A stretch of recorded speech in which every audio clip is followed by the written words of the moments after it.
This episode is brought to you by Babbel. This frog is venomous?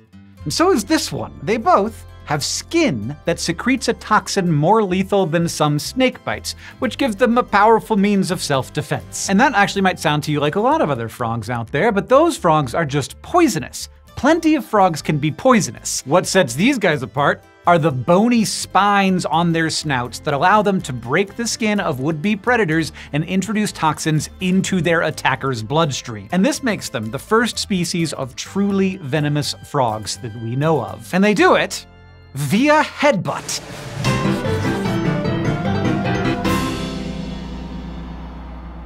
The Bizarre Beasts Pin Club is open for subscriptions for the whole month. Sign up by March 20th and the first pin you get will be a venomous frog, venom not included. Greening's frog and Bruno's casque-headed frog, Corythomantis greening eye and Nyctomantis Bruno eye respectively, are frogs in the family Hylidae that live in eastern Brazil. Greening's frog lives mainly in semi-arid habitats like savannas and shrublands, and Bruno's casque-headed frog lives mostly in dry shrublands but can also be found in rainforests. Both species tend to be more active during the rainy season and generally stay put during the dry season. And while these two species can look pretty different in terms of color, they both have flat, bony heads. They use these heads for a defensive behavior called phragmosis. The frogs back themselves into a shelter, like a bamboo shoot or the middle of a bromeliad, and then they block the top off with their heads. The skin on both of these frogs' heads is co-ossified, meaning that the skin and bone are basically fused. On top of that, images of their skulls show that when you look real close, these frogs' heads are just very pointy. Specialized heads like these can be seen in a number of different frogs within the Hylidae family, but what Greening's frog and Bruno's casque-headed frog do with them seems to be pretty unique. Because, like a lot of other tropical frogs, these two species also have toxic skin. The hazardous tropical frogs we're all probably more familiar with are the brightly colored poison dart frogs, but other taxa share this same defense. Some of them synthesize their deadly chemicals themselves, while others, like the dart frogs, become toxic due to the kinds of bugs they eat. And this marks one of the differences between a venom and a poison. Venom is exclusively produced by the organism that secretes it, while poison can be self-synthesized or the result of a food source. You may have also heard something catchy like poison is ingested, venom is injected, which refers to the idea that poison is usually delivered passively while venom is delivered actively. So, do Greening's and Bruno's frogs meet the requirements for venomous status? Research into their diets is currently limited to just one study on Bruno's frog, so it's hard to say for sure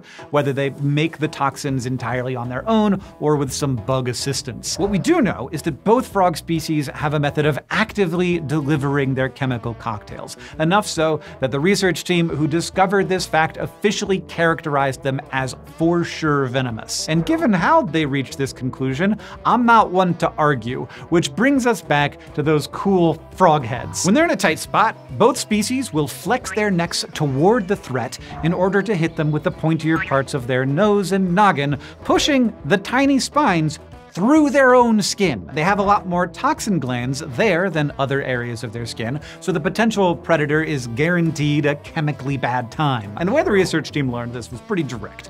One of them picked up a frog, got the signature headbutt on his hand, and then spent the next 5 hours regretting it. Can you imagine accidentally discovering the first venomous frog by getting envenomated by it? That must have been very exciting and unpleasant. And the two species have a much greater range of motion with their heads than most frogs, which gives them this rare headbutting skill even in tight spaces. They're like very dangerous boopers. As a result, these phragmatic frogs can safely hide their entire bodies while exposing only their lethal heads to any threats, easily bonking their highly potent venom into anything that gets too close, including, apparently, a researcher. And this venom is really something. The unfortunate scientist from the study grabbed a Greening's frog, which thankfully is only twice as toxic as pit vipers that live in the same region. Bruno's frog, on the other hand, has venom 25 times as powerful as those same snakes. But Greening's frog does have bigger venom glands and a pointier head than Bruno's frog, so it's hard to say for sure which would have been a worse time. But why? Why even have these hard heads in the first place, and how did they come to use them for venom delivery? The answer is a very cool concept called exaptation. Exaptation is when a specialized trait that resulted from natural selection ends up gaining a totally different specialization after even more evolutionary time. A great example of this is just feathers, which probably originally evolved as an adaptation to keep dinosaurs warm, but eventually became a tool for flight. Scientists in the 1970s concluded that the skulls of casque-headed frogs were an adaptation mainly for water conservation in drier environments. More recent studies suggested this was especially important during phragmosis, basically acting like a cork closing off their hiding place so that they wouldn't lose water through the porous skin on the rest of their bodies. And other studies have shown that the actual behavior of phragmosis does help both Bruno's and Greening's frogs reduce water loss, though the head adaptation part seems to matter more for the former. Meanwhile, the toxins that at least Greening's frog secretes share a lot of chemical similarities with the toxins of your standard poisonous frog, hinting at their humbler, passively defensive evolutionary past. But a key difference is a compound called hyaluronidase, which is found in most venomous snakes as well as Gila monsters. It isn't harmful on its own, but it makes the other toxins in the cocktail more effective specifically as a venom, and Greening's frog has it. Not so passive now! Within the hylid family, quite a few other species produce chemicals that seem to offer some degree of defense, though not a lot of them have been as closely studied as today's beasts. For now, the shape of the family tree, as best we can see it, suggests that a lot of these guys may be pretty toxic. So if you're a frog with an already hard head, maybe even a bit pointy in places, and your skin has glands that make you noxious to predators, it wouldn't be that big of an evolutionary leap for those traits to be elaborated into new functions that make you a venomous frog. Boom!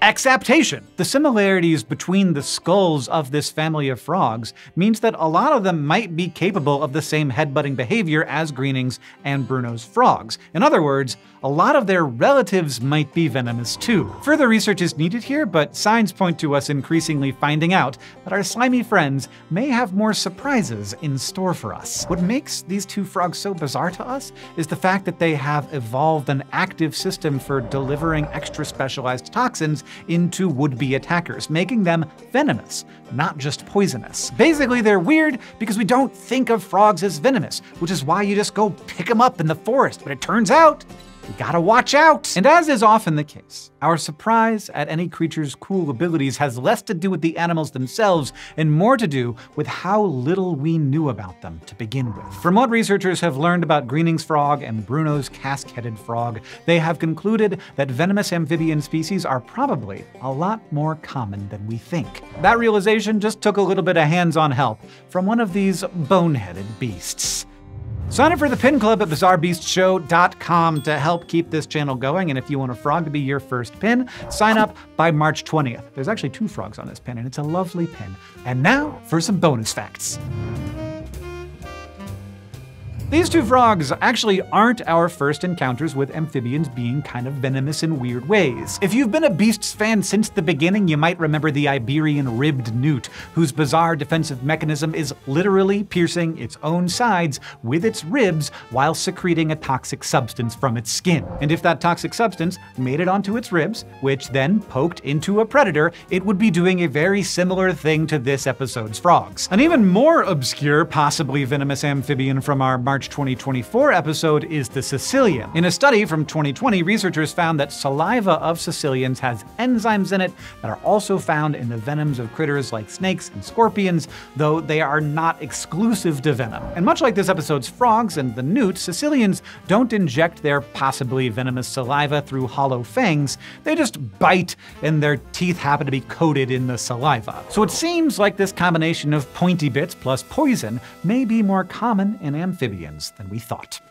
This episode is brought to you by Babbel. While boneheaded frogs simply bash their heads at a problem to overcome it, for people looking to learn a new language, this episode's sponsor, Babbel, makes the process much less of a headache. Babbel is one of the top language learning apps in the world and is scientifically proven by researchers at Yale University, Michigan State University, and other major institutions to help you start speaking a new language in just 3 weeks. Babbel's lessons are created by more than 650 real language experts, so you learn practical, real-world conversations in no time. Whether it's becoming confident in everyday interactions, ¿Me trae la cuenta? Or figuring out how to ask people the important questions in life.